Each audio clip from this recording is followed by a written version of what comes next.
Mali nga ba ang paulit-ulit na panalangin? Isa sa mga pangunahing ipinupuna ng mga kapatid nating mga Protestante sa ating mga Katoliko ay ang ginagawa nating paulit-ulit na panalangin. Ayon sa kanila ay mali daw ang paulit-ulit na panalangin at labag daw ito sa itinuturo sa Biblia. Nakakalungkot dahil may mga kapwa Katoliko tayong napapaniwala at ang iba sa kanila ay iniiwanan ang kanilang pagkakatoliko. Ang paboritong basahin ng mga kapatid nating mga Protestante ay ang nakasulat sa Matthew chapter 6 verse 7 ng King James Version. At ganito ang ating mababasa. But when ye pray, use not vain repetitions as the heathen do, for they think that they shall be heard for their much speaking. Ginagamit nila ang version na ito dahil mababasa mo ng letra por letra ang salitang repetitions.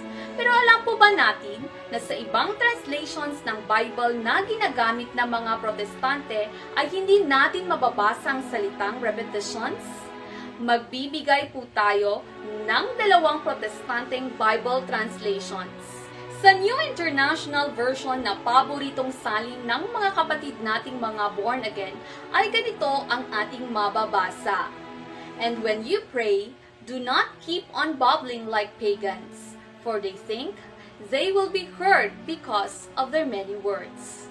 Ang nakasulat po sa New International Version ay hindi repetitions, kundi babbling.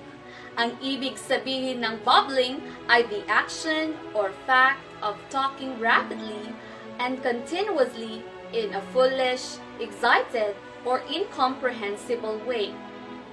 Sa English Standard Version naman na isa sa pinakamagandang salin ng mga Protestante ay ganito ang ating mababasa.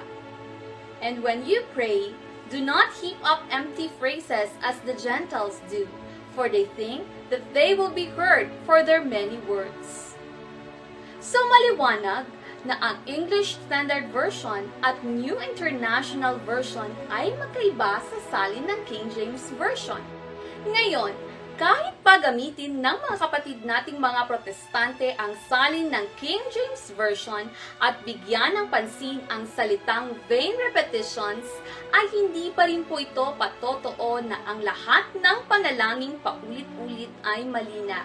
In fact, sa footnote mismo ng New King James Version sa pahina 1499 ni Thomas Nelson ay ganito ang nakasulat. Nothing is wrong with repeating prayers. Ang nasabing footnote po ay komentaryo tungkol sa Matthew chapter 6 verse 7. Maging ang kilala at iginagalang na Protestanteng scholar na si Dr. Donald Arthur Carson ay sinabi niya ang ganito sa kaniyang aklat. Jesus is not condemning prayer any more than he is condemning almsgiving or fasting, nor he is forbidding all long prayers or all repetition. Ngayon, bakit hindi punahin ng mga Protestanteng ayaw sa paulit-ulit na panalangin ang sinabi ng kanilang scholar na si Dr. Carson at ang nakasulat sa footnote ng New King James Version ni Thomas Nelson? Dito po natin makikita kung sino ang mas mahigit na authority. Sino ba ang mas nakakaalam? Ang mga scholars nila o sila na hindi naman mga scholars? At bakit kaya magkaiba ang kanilang mga interpretasyon?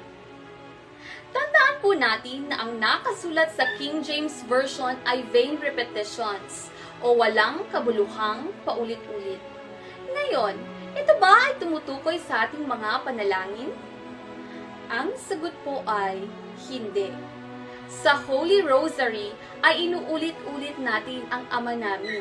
Ito po ay tinuro ng Panginoong Hesus sa Matthew chapter 6 verse 9. Ibig bang sabihin nito walang kabuluhan ang itinuro ni Jesus? Sa Holy Rosary ay inuulit-ulit din natin ang Hail Mary. Ito po ay nakasulat din sa Luke chapter 1 verse 28. At ayon sa mga scholar, ang Hail full of grace ay legitimate translation. Alalahanin po natin na ang anghel ang nagsabi nito. Ang mensahe ng anghel ay mula sa Diyos. Ibig bang sabihin nito ang mensahe ng Diyos ay walang kabuluhan? Ang tanong, lahat nga ba ng paulit-ulit na panalangin ay masama o mali? Ang sagot po ay hindi. Sa Matthew chapter 26 verse 44 ay mababasa natin na si Jesus ay inuulit niya ng 3 beses ang kanyang panalangin. Kaya sila'y muli niyang iniwan at umalis at nanalangin sa ikatlong pagkakataon na sinasabi ang gayunding mga salita. Sa Awit chapter 136 verses 1 to 3 ay ganito naman ang ating mababasa. O magpasalamat kayo sa Panginoon sapagkat siya'y mabuti, sapagkat ang kaniyang kagandahang loob ay magpakailanman. O magpasalamat kayo sa Diyos ng mga Diyos, sapagkat ang kaniyang kagandahang loob ay magpakailanman. O magpasalamat kayo sa Panginoon ng mga Panginoon, sapagkat ang kaniyang kagandahang loob ay magpakailanman. Maliwanag po na paulit-ulit na dasal din ang nabasa natin sa aklat ng awit. Ang kinokontra po ng Diyos ay hindi ang lahat ng paulit-ulit na dasal, kundi ang dasal na hindi nagmumula sa puso kagaya ng mababasa natin sa Matthew chapter 15 verses 8 to 9. Ang bayang ito'y iginagalang ako ng kanilang mga labi, datapwat ang kanilang puso ay malayo sa akin. Datapwat, walang kabuluhan ang pagsamba nila sa akin na nagtuturo ng kanilang pinakaaral ang mga utos ng mga tao. Kaya huwag po tayong basta-basta na lang maniwala sa mga inaatake ng mga protestante laban sa atin. Bilang mga kapwa ko, mga Katoliko, ay nais ko pong ipaalala sa inyo na mas mabuti po na alam po natin ang ating pananampalataya. Katulad ng mga ginagawa ng mga anti-Katoliko sa ating mga Katoliko ay hinahanapan tayo ng exact word or word for word mula sa Biblia bilang patotoo na tama at dapat paniwalaan ang ating sinasabi. Saan daw mababasa ang salitang rosaryo sa Biblia? The Latin for rosary would be rosarium, which means garden of roses. Yung mga panalangin natin kung tayo ay nananalangin ng Holy Rosary ay biblical po. Ang Our Father ay nasa Matthew chapter 6 verse 9. Ang Hail Mary full of grace naman ay nasa Luke chapter 1 verse 28. Yung full of grace na translation ay acceptable sa ating mga Bible scholars. Maging ang Protestant translator ng Aramaic in plain English ay ganito ang kanyang pagkakasalin sa Luke chapter 1 verse 28. And the angel entered to her and said to her, Peace to thee, full of grace, our Lord is with thee, thou blessed among women. Yung makikita natin sa mga mysteries ay nasa Bible. Halimbawa, yung carrying of the cross at crucifixion na nasa sorrowful mysteries ay nasa Bible. Ngayon, kung hindi ito tatanggapin ng mga umaatake sa atin at ang gusto nila yung exact word ng rosary sa Bible, sundan din natin ang kanilang argumento. Una, tayong lahat ay naniniwala sa Bible. Naniniwala din tayo na mayroong 27 books ang New Testament. At naniniwala din tayo sa monotheism. Mababasa ba sa mga talata ng Bible ang word for word na monotheism? At mababasa ba sa mga talata ng Bible na 27 books ang New Testament?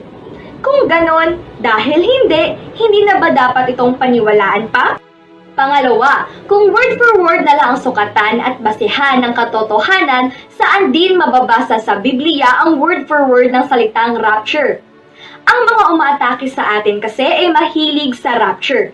Ngayon, saan po ba natin mababasa sa Biblia ang word for word ng rapture?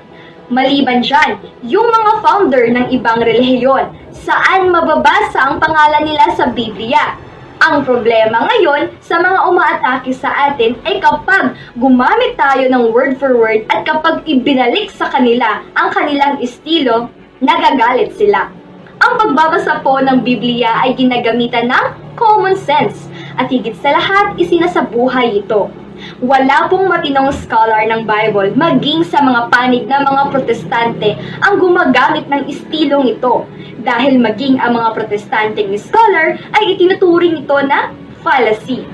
Si Jesus daw po mismo ay hindi nanalangin ng Santo Rosario.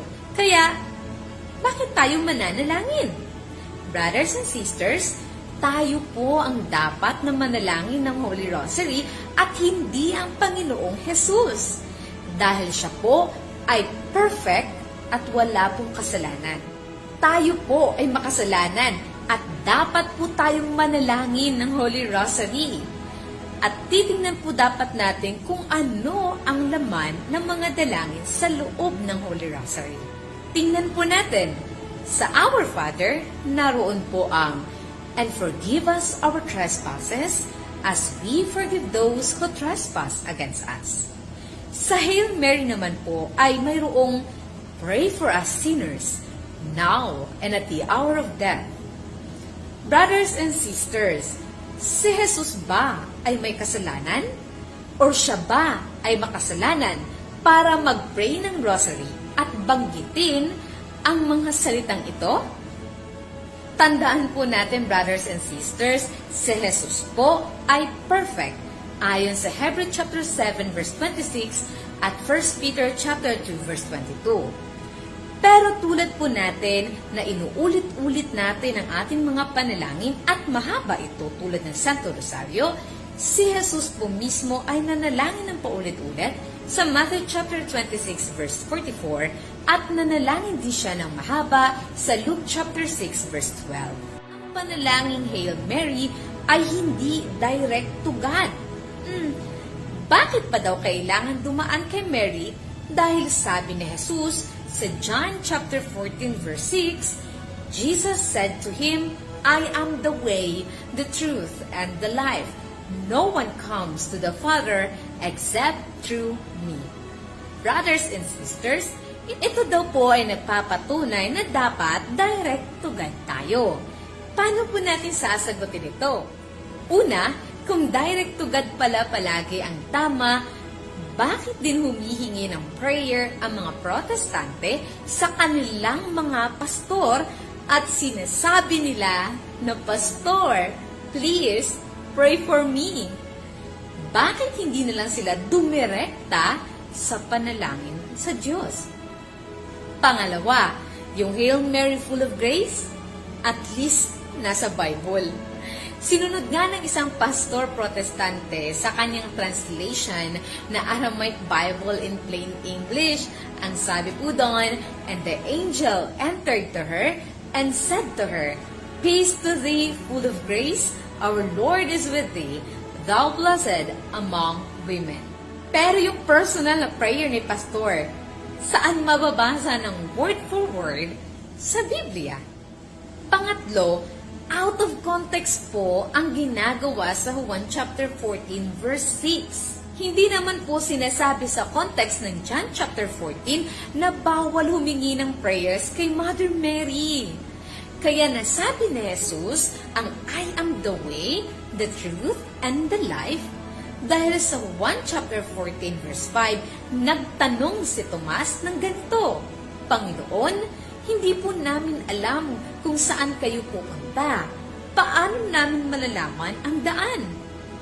Kaya out of context yung ginagawa nila sa Juan chapter 14 verse 6. Meaning, hindi po related.